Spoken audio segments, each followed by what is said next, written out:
संघर्ष कलाकार महामंच,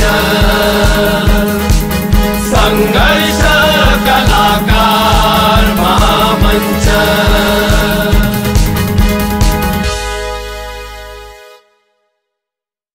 सर्व महामानवांना अभिवादन करून सर्व धर्म समभाव हा एक ध्येय लक्षात ठेवून या ठिकाणी तमाम कलावंतांच्या वतीनं महाराष्ट्रातील तमाम कलावंतांना एक खुशखबर देण्यासाठी हा व्हिडिओ करत आहोत।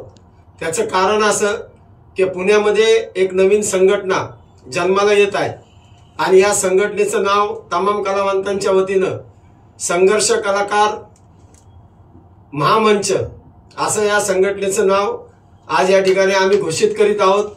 महाराष्ट्रातील जितके कलाकार आहेत त्या सर्वांना विनंती आहे की ही संघटना फक्त पुण्यापुरती मर्यादित नसून महाराष्ट्रातील तमाम कलावंतांसाठी हे आम्ही सर्व कलावंत काम करणार आहोत। आणि या दृष्टिकोनातून या संघटना उघडण्याचं एकमेव ध्येय एवढंच आहे की आज आपल्या कलावंतांना कोणी वाली राहिलेला नाहीये आणि त्या कलावंतांच्या पाठीशी खंबीर उभं राहण्यासाठी आपण कलाकार संघर्ष महासंघाची स्थापना करीत आहोत। आपल्या सर्वांचं सहकार्य अपेक्षित आहे। जय भीम, जय बुद्ध, जय भारत।